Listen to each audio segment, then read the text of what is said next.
In Myanmar, it's been 43 days since the military seized power. 38 more people have been killed. The death toll has risen to 138. 138 people killed in 43 days. The protests continue. So does the crackdown. The Myanmar army has declared martial law in 6 key areas of Yangon. The decision has been taken in light of the rising anti-China sentiment.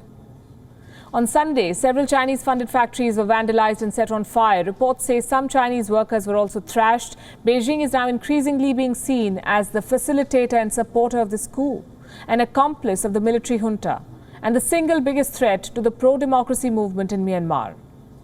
We have a report to show you, and some of the images in the report could be disturbing, but we must show this to you. It is important for the world to know the scale of brutality being inflicted on the people of Myanmar.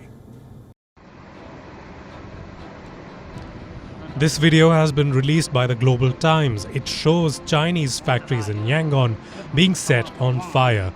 The report says Chinese nationals were also thrashed during this incident. Beijing has pinned the blame on what it calls anti-China locals provoked by anti-China forces. It has asked the military junta to punish the perpetrators, but made no mention of the brutalities being committed by the security forces. Myanmar has already sent more police and firefighters to the area to strengthen security at the scene. China will continue to urge the army to take practical measures to stop all violence, investigate and punish the relevant perpetrators in accordance with law, and ensure the safety of the lives and properties of Chinese enterprises and personnel in Myanmar.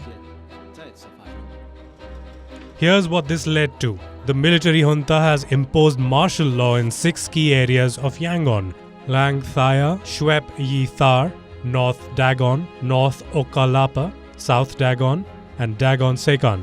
These are all areas where most of the Chinese factories and offices are located.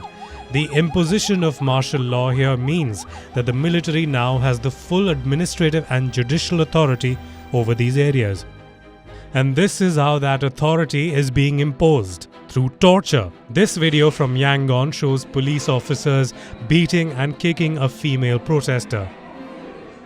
Another injured protester who lay unresponsive on the ground is dragged by police officials across the street.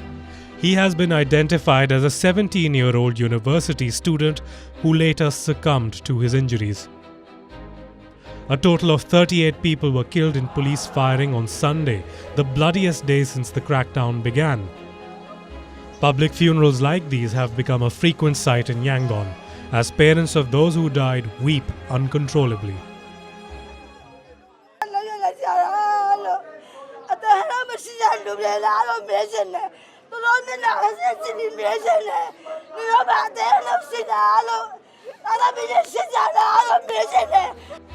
Many in Myanmar have started putting the onus on China for these killings. What happened to Chinese factories in Yangon was just one outcome of this rising anti-China sentiment, a sentiment that's not really unsubstantiated. In January, a month before the coup, China's top diplomat Wang Yi met General Ming Aung-Hlaing. Experts say Myanmar's military could not have gone ahead with a move so grave without the support of China. In February, when the coup took place, China did not criticize Myanmar's generals. It called the coup a mere cabinet reshuffle. This support became more evident when Chinese planes landed in Yangon on the 11th of February. Reports said that the planes brought arms and technicians to help the Myanmar army. And now China is telling the army generals to punish the protesters. The world may not have fully woken up to China's role in the ongoing turmoil, but the people of Myanmar have, and they are fighting back. Bureau Report, WION World is One.